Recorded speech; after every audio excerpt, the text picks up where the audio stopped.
जय भीम, जय भारत, जय संविधान। माननीय देवदानभाई मुछड़िया,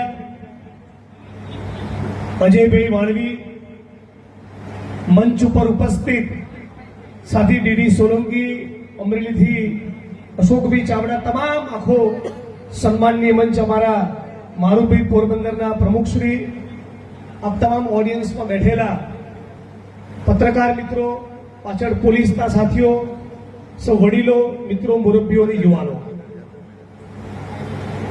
देवदान भाईए, डीडी भाईए, बीजा पण मित्रोए घणी विगते वात करी। अपनी सामे सौथी मोटो પડકાર એ છે કે આ સિસ્ટમમાં કંઈ થતું નથી। બધાની એવી ફરિયાદ છે, મારી તમારી બધાની। તો કરવું શું જોઈએ? કરવું એ જોઈએ મારી દ્રષ્ટિએ કે આ જે 25 મુદ્દાનું આવેદનપત્ર છે એમાંથી 5 મુદ્દા નક્કી કરો અને 5 મુદ્દે સામેવાળાને પાડી દો। જે પણ મુદ્દો પકડો એમાં રિઝલ્ટ ના આવે ત્યાં સુધી એને છોડવાનો નહીં। રાજકોટમાં અગ્નિકાંડ બન્યો, રાજકોટના મિત્રો સાક્ષીઓ છે। બીજા નેતાઓની જેમ મને આવડતું હતું, મીણબત્તી સળગાવી, શ્રદ્ધાંજલિ પાઠવી, મીડિયામાં બાઇટ આપીને ઘેર જતા રહો એટલે તમારો દિવસ ભરી ગયો। મેં કીધું ના, આજે 26-28 લોકો અગ્નિકાંડનો ભોગ બન્યા છે કે રાજકોટના પ્રશાસન, પોલીસ તંત્ર, વહીવટી તંત્ર, ભારતીય જનતા પાર્ટીની નેતાગીરીના ભ્રષ્ટાચારના કારણે કાળનો કોળિયો બન્યા છે।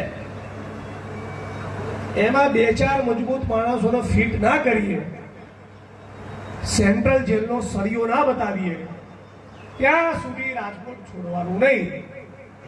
28 દિવસ 45-48 ડિગ્રીની ગરમીમાં શેકાયા તો એવો પ્રેમ રાજકોટ વાસીઓએ આપ્યો કે ભારતીય જનતા પાર્ટીના હોદ્દેદારો, આગેવાનો, કાર્યકર્તાઓ અને 25 વર્ષથી ભાજપને વોટ આપનારા લોકોએ પણ અમારું સમર્થન કર્યું અને 31 વર્ષે આખું રાજકોટ શહેર બંધ રહ્યું।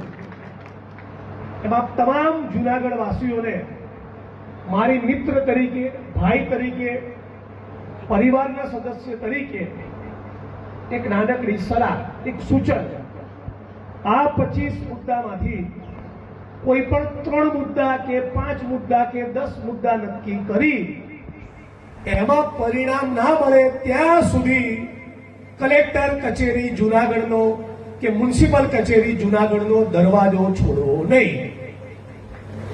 અને એનું પ્લાનિંગ એવું કરો કે ભલે 15મી ઓગસ્ટે કાર્યક્રમ શરૂ કરીએ, 15 દાડા પછી નહીં, ત્યારે 15મી ઓગસ્ટે ત્યાં સુધી ચારે દિશામાં ફરી લોકોને જાગૃત અને તૈયાર કરી રોજ 5 ગામના લોકો આવે અને તંત્રના માથે બેસે। એવો એક પ્રયોગ તમે 15 દાડા કર્યો, આ તમને બાપા કેવા આવશે, આ તમારી જોડે આવશે।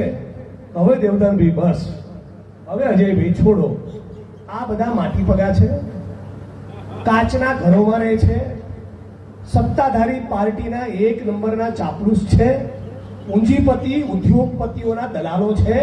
આમનાથી શેક્યો પાપડ તૂટતો નથી, બધી આમની ચરબી અને ટણી સામાન્ય જનતાની ઉપર જ થાય છે। અમને વિધાનસભામાં જોઉં છું અને એમની કચેરીઓમાં જોઉં છું।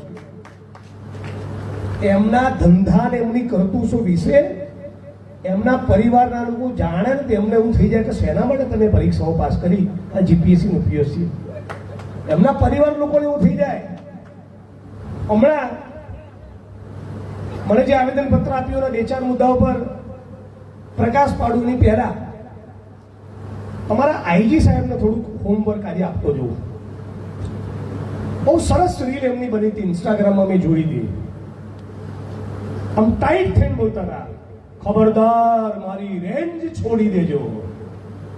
એમ આ ઉના કાંડના પીડિતો હમણાં મને કહી ગયા કે ઉના કાંડના આરોપીઓએ જેલમાં છૂટ્યા પછી ફરી બુટલેગિંગનું દારૂ વેચવાનું કામ કર્યું છે. ચલો છોડાવો એમની રેન્જ, એટલે ખબર પડે.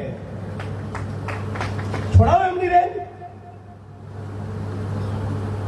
આ બધી ઇન્સ્ટાગ્રામની રીલો બનાવવા માટે ફાંકા ફોજદારીઓ કરે છે. હમણાં 1 કલાક 4 ફોન કરું ને તો એમની કચેરીની 3 કિલોમીટરની ત્રિજ્યામાં અને જુનાગઢની ઐતિહાસિક જગ્યાની 3 કિલોમીટરની ત્રિજ્યામાં સોમનાથ દાદાના મંદિરના 3 કિલોમીટરની ત્રિજ્યામાં 50 દારૂના અડ્ડાનું લિસ્ટ આપું. 50. હવે સવાલ એ છે કે જે અધિકારીઓ ચરસમાંથી કમાય, દારૂમાંથી કમાય, ગાંજામાંથી કમાય, ડ્રગ્સમાંથી કમાય, મારવાના પૈસા, નહીં મારવાના પૈસા, એફઆઈઆરના પૈસા, નહીં એફઆઈઆરના પૈસા, ચાર્જશીટના પૈસા, નહીં ચાર્જશીટના પૈસા, રિમાન્ડના પૈસા લેવાના, નહીં રિમાન્ડના પૈસા લેવાના, ખાણ ખરીદની લીઝોમાંથી લેવાના, જમીનના કોઠા કબાડામાંથી કમાવાનું, ધારાસભ્ય, સંસદ સભ્ય, મંત્રીઓની ચાપલુસી કરવાનું, એમના ભ્રષ્ટાચારના પાપમાં ભાગીદાર બનવાનું, અને તોય ટણી પાછા જનતા ઉપર કરવાનું. આ ડીડી સોલંકીએ પોતાના માટે રેલી નથી કરી. રાજકોટમાં વાણવી નામના એક યુવાનની હત્યા થઈ અને એ યુવાનના આરોપીઓની ધરપકડની માંગણી કરી હતી. એમાં શું ખોટું છે? એક માણસની હત્યા થાય તો એના માટે જેને સહાનુભૂતિ હોય, જે લોકો સમાનતામાં, ન્યાયમાં, બંધારણમાં માનતા હોય, એ લોકો ઘરમાં બેસી રહે કે બહાર રોડ પર ઉતરે? આ બધા મિત્રો રાજકોટના રોડ પર ઉતર્યા અને ન્યાયની માંગણી કરી. એમણે કીધું કે કોઈ પણ સંજોગોમાં તાબડતોબ તમામે તમામ આરોપીઓને જેલના સળિયા પાછળ મોકલો. તો ડીસીપી ક્રાઇમ જગદીશ પાંગરવાએ એને બહુ ફાંકો જો કાલ ઉતારી આવ્યો, આવડું મોં થઈ ગયું છે 25 પૈસા જેવું, જોઈ લેજો. તો એણે એવું કીધું કે બધા ઉપર લાઠીચાર્જ કરો. લાઠીચાર્જ કરાયો અને પછી ડીડી સોલંકીને પોતાની ચેમ્બરમાં બોલાવીને ધમકી આપી અને જે શબ્દોનો પ્રયોગ કર્યો એ શબ્દો પ્રમાણે સચોટ તપાસ થાય તો એમાં પણ પાછી અલગથી ફોજદારી ગુનાની કલમ લાગે ડીસીપી બાંગરવા સાલે. અને ભાઈને એવી ધમકી આપી ડીડી સોલંકીને કે તને ગુસ્સી ટોકના કેસમાં નાખી દઈશું. તો આ જુનાગઢની ધરતી પરથી કહું છું, તારામાં પાણી હોય તો કરીને બતા એફઆઈઆર. ચાલ, મારી ચેલેન્જ છે. એફઆઈઆર મિસ્ટર બાંગરવા હવે ડીડી સોલંકી ઉપર નહીં, તારી ઉપર થવાની છે. તારી તો આજની તારીખને સમય એવો નોંધી રાખ. એક કોળી સમાજના યુવાન પત્રકાર આખા સૌરાષ્ટ્ર અને ગુજરાતના કોળી ઠાકોર સમાજના ભાઈઓ સુધી આ મારો સંદેશ પહોંચાડો. સુરેશ વડેચા નામના કોળી ઠાકોર સમાજના પત્રકારે મને કહ્યું કે રાજકોટના ડીસીપી જગદીશ પાંગરવાએ મારા ગુદા માર્ગની અંદર પિચકારીથી પેટ્રોલ ઘુસાડ્યું છે 2 વખત. આ વિકૃતિ વિચારો.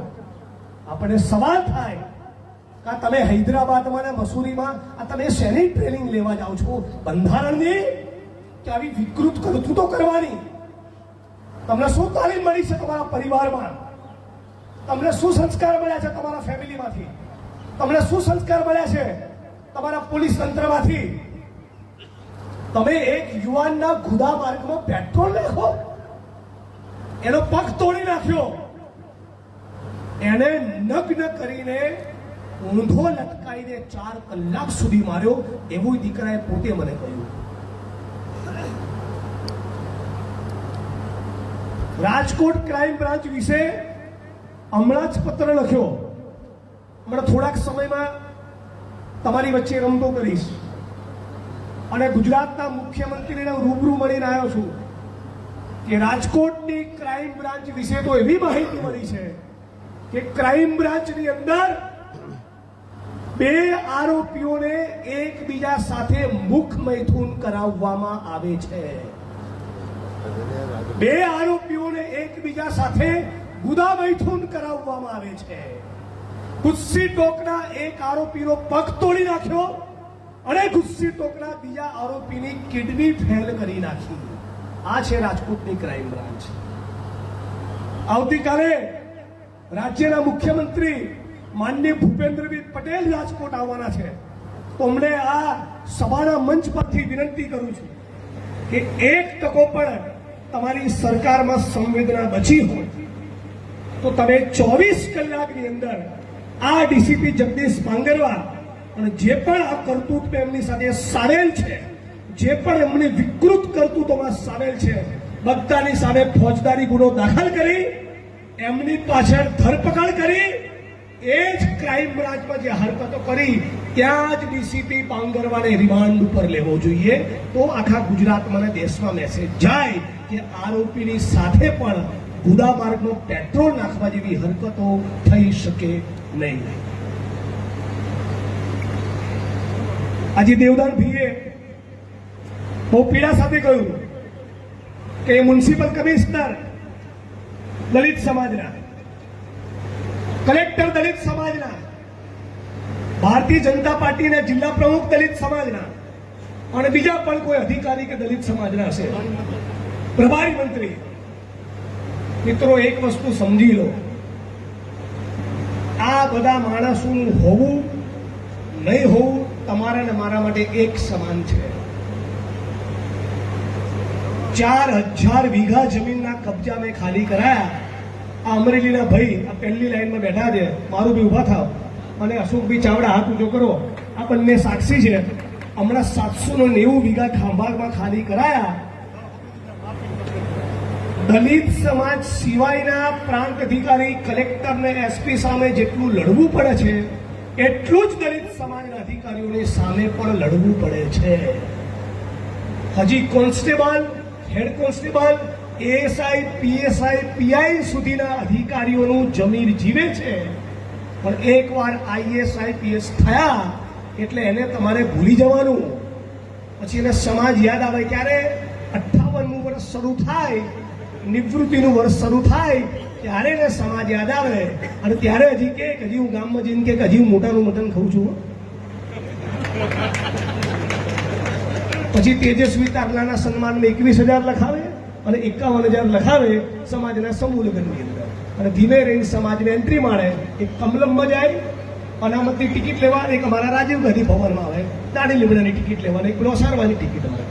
જેથી જે 200, 500, 1000, 1200, 1500 કરોડ બનાવ્યા હોય, ઇવન દલિતોને લૂંટીને, વંચિતોને લૂંટીને એ બધી રકમ ઉપર એમને રક્ષણ મળી જાય એટલા માટે ફરી 35 વર્ષ આઈએસ આઈપીએસ રહ્યા હોય એટલે ફરી એમપી એમએલએ મિનિસ્ટર બનવા માટે આવે અને ત્યારે ધીમે રહીને વાદળી ખીસ લેતા. આ એમનો ધંધો છે. બાકી જ્યારે ડ્યુટીમાં હોય, નોકરીમાં હોય ત્યારે અમને 44 કરોડની ખાણ ખનીજના માફિયાઓની રકમની વસૂલી કરવાનું મન થતું હતું નથી. જ્યારે કલેક્ટર હોય ત્યારે જુનાગઢ જિલ્લાના જે તાલુકાના જે ગામમાં એક્સ આર્મી મેન અને આદિવાસી, ઓબીસી, દલિત અને ભૂમિહીનોને સરકારી પડતર જમીન ફાળવવા માટે ઉપલબ્ધ હોવા છતાં એ જમીનોની ફાળવણી કરવાનું મન થતું નથી. દલિતોની માલિકીની, દલિતોને ફાળવેલી જમીનો પર અસામાજિક તત્વોના, જાતિવાદી ગુંડાઓના કબજા હોય તો એની માપણી કરાવીને કબજા સોંપવાનું મન થતું નથી. અને ભાઈ દેવદાનભાઈએ વાત કરી એ પ્રમાણે દલિત સમાજના માણસોને ક્યાંક પેશ કદમી હોય તો ખટાક લઈને 15 જણાના લેન્ડ ગ્રેબિંગના આરોપી બનાવી દે. આ જ એમનો ધંધો છે. એટલે તમારા બીજા જેટલા ચોરો સામે લડવું પડે છે એટલા દલિત સમાજના ચોરો સામે પણ લડવાની તૈયારી રાખજો.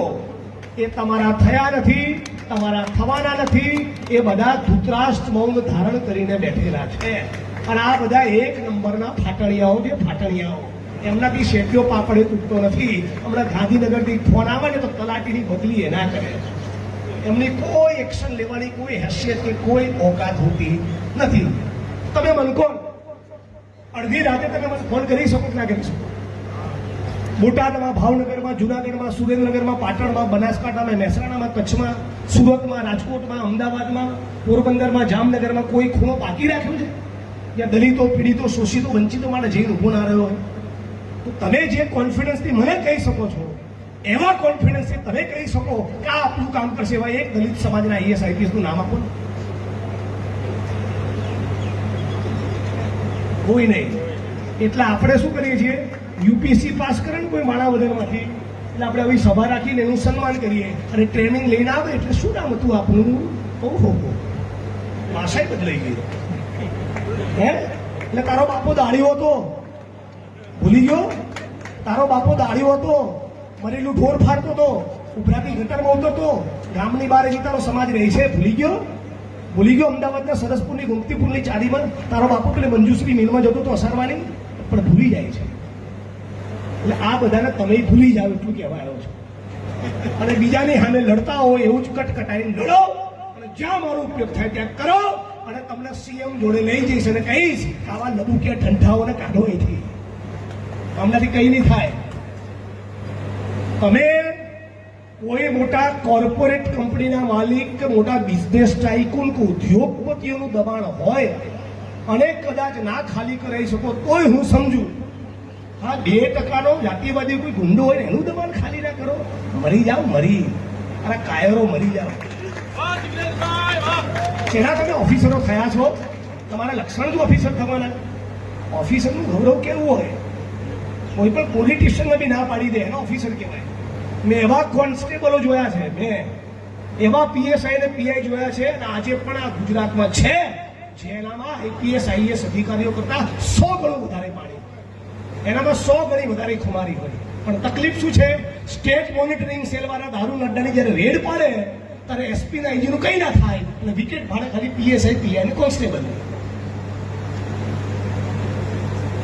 એટલે જે પણ લોકો વિડીયોના માધ્યમથી મારો આ સંદેશ મળી રહ્યો છે એ બધાને કહું કે ગુજરાતની ભાજપ સરકાર, એના ગૃહ વિભાગ અને તમારા ઉચ્ચ આઈએસ આઈપીએસ અધિકારીઓના ઈશારે કામ ના કરો, એમનું તો કંઈ નહીં થાય. નેતાઓ ઉચ્ચ અધિકારીઓના છાવરે, ઉચ્ચ અધિકારીઓ નેતાઓના કામ કરે. મરી જશો તમે નાના કર્મચારીઓ. એટલે કાયદામાં રહેશો તો ફાયદામાં રહેશો. આ જ સંદેશ નાના કર્મચારીઓને પણ આ જગ્યા પરથી આપવામાં આવ્યો છે. આજે તમારે જે પણ પ્રશ્નો છે, તમારી જે પણ રજૂઆત છે, એકદમ માંડીને વિગતવાર વાત કરો. સમય જ સમય લઈને આવ્યો છે. તમને સાંભળવા માટે મારા કોઈ દાડો કોઈ ઉતાવળ નથી. ફરી ગયો છો ફરી આવીશ, 2 દાડા રહેવા માટે આવીશ. આ વાત તો અરજીઓ બધું વાંચવાની તૈયારી થાય એટલા પ્રશ્નોનો નિકાલ કરવા માટે હું રેડી છું. અને આવતી વખતે ફક્ત દલિત સમાજ નહીં, સર્વ સમાજના લોકોનો કહો, જે પણ માણસનું કામ અટક્યું છે, હું મારો આત્મા પરોવીને એનું કામ કરવાની કોશિશ કરીશ. બધું મારા હાથમાં નથી. થાય એટલો મારો પ્રયત્ન રહેશે. અને 5-7 આગેવાનો તારીખને સમય નક્કી કરો. આપણે રાજ્યના મુખ્યમંત્રી જોડે જઈએ અને જે પણ 25 મુદ્દાનું આવેદનપત્ર દેવદાનભાઈએ આપણી સમક્ષ રજૂ કર્યું છે એ તમામે તમામ મુદ્દાઓમાંથી અમુક મુદ્દાઓ તાળવી એના આધાર પુરાવા દેવદાનભાઈ તમે રેડી કરો તો ભાઈ આ 44 કરોડ રૂપિયા લેવાના નીકળે છે. કરો કલેક્ટરના સીએમ તરીકે આદેશ. તમે આદેશ કરો, તમે આપની જગ્યા પર બેસો. તમે કલેક્ટરને આદેશ કરો મુખ્યમંત્રી તરીકે કે ભાઈ 44 કરોડ ક્યારે વસૂલવાના છો? બોલો. આ સાથણીની જમીનમાં દબાણ છે, ક્યારે ખાલી કરાવવાના છો? ક્યાં ગઈ પેલી થાર? અમારે આટો મારવો છે, મરાવો. એક દિવસ તમે કામ કરો, થાર દર્શનનો કાર્યક્રમ રાખો. સમગ્ર જુનાગઢની જનતા કઈ કચેરીમાં થાર ગાડી પડી છે એના લાભ લેવા માટે જશે. અમારે આટો મારવો છે. અને એક થાર નામની ગાડીને છોડતા નથી. હું તો ત્યાં સુધી કહું, મને કોઈએ ત્યાં સુધી કીધું કે અહીંયા દલિત સમાજની જમીનમાં પેશકદમી બદલ લેન્ડ ગ્રેબિંગનો ખોટો કેસ કર્યો, પણ ભારતીય જનતા પાર્ટીનું કાર્યાલય પોતે પેશકદમી વાળી જમીન મૂકેલું છે. ચેક કરાવી લેજો. એની બરાબર સામે કોઈ હોટલ છે ને, ત્યાં હું રોટલા ખાવા ગયો, મને કોઈએ કીધેલું કે સામે જ આ ચોરોની ઓફિસ છે. આ ચોરોએ ગેરકાયદેસર રીતે જમીનમાં મકાનનો અમુક ભાગ જે જમીનમાં ના ખેંચી શકાય ત્યાં એમણે ખેંચી લીધો છે. એટલે મૂળ વાત એવી છે કે જે બેસિકલી શું થયું છે તમને એક વાક્યમાં કહી દઉં. આપણા દેશમાં ધારાસભ્યો, સંસદ સભ્યો અને મંત્રીઓ, આઈએસ, આઈપીએસ ના આઈઆરએસ, રિયલ એસ્ટેટના માફિયાઓ, બિલ્ડરો, પૂંજીપતિઓ, ઉદ્યોગપતિઓ અને મોટી મોટી કોર્પોરેટ કંપનીઓના માલિકો, આ બધા ભેગા મળીને નેતાઓ, અધિકારીઓ અને બિઝનેસ ક્લાસ, આ ત્રણેય ભેગા મળીને 135 કરોડના લૂંટી રહ્યા છે. એક વાક્ય લોકો આ ધંધો ચાલે છે અને આ લૂંટ ખૂંખારીને જોઈએ એવી મીડિયાવાળા બતાવતા નથી. આ લૂંટનો પર્દાફાશ કરનારા લોકોને હીરો બનાવવાના બદલે રાષ્ટ્રદ્રોહી તરીકે ચિત્ર છે. રાષ્ટ્રીય ચેનલો આ બધા સારા છે, રાષ્ટ્રીય ચેનલો વાળા એમના રાષ્ટ્રદ્રોહી તરીકે ચિત્ર છે અને આખો તમાશો મૂંઘા મોઢે ન્યાયતંત્ર જોઈ રહ્યું છે. એક્શન લેવાય તો સામાન્ય જનતા ઉપર, નાના પત્રકાર ઉપર, આરટીઆઈ એક્ટિવિસ્ટ પર, પીએસઆઈ, પીઆઈ, ટીડીઓ, મામલતદાર, નાયબ મામલતદાર, કારકુન ઉપર, મોટા મિનિસ્ટરો, બિઝનેસમેન, આઈએસ, આઈપીએસ અધિકારીનું કશું થતું નથી. તો આની ગંભીરતા સમજી આપણે જેટલા પણ માણસો જે પણ ખૂણે લડતા હોય એના સમર્થનમાં જવું, એની ખામીઓ, એના ખાંચા, એની ભૂલો, મર્યાદા શોધવાના બદલે એને દરગુજર કરી ગમે તેમ તો લડે છે એટલું પોઝિટિવ પાસું જોઈ એની લડતમાં મદદરૂપ થવું તો કોઈ તમારી લડતમાં આવશે. આટલું કહીને મારી વાણીને વિરામ આપું છું. આ જિલ્લાની અંદર ઘણા બધા માણસોને વાયા ટાર્ગેટ કરવાની ધમકીઓ પણ મળે છે ને. જુઓ, એક વસ્તુ કહી દઉં, યાદ રાખજો, મને 45 જ થયા છે. આ વાક્ય સમજી લેજો. અને હું દ્રવિડ નથી, સહેવાગ છું. જે દિવસે સત્તાનું સમીકરણ બદલાયું, ડીડી સોલંકી હોય, અજય વાળવી હોય, દેવદાનભાઈ મુછડિયા હોય, એક્સ હોય, વાય હોય, કારણ વગર મસ્તી કરી કેસ તો ભૂલી જજો.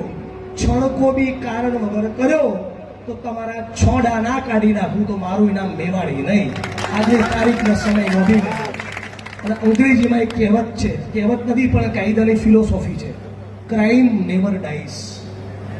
ગુનાહિત કૃત્ય એકવાર કરી લીધું, દેવદાનભાઈ પર, ડીડી સોલંકી પર, અજય ચાવડા પર, મારુભાઈ પર, દિનેશભાઈ પર, રવજીભાઈ પર, ફલાણાભાઈ પર ખોટી ફરિયાદ કરી તો 2 વર્ષે, 5 વર્ષે, 10 વર્ષે, 12 વર્ષે એ કેસ ખુલે ખરા. હો, અને હું રાજનીતિમાં સંન્યાસ લેવાના કોઈ મૂડમાં નથી.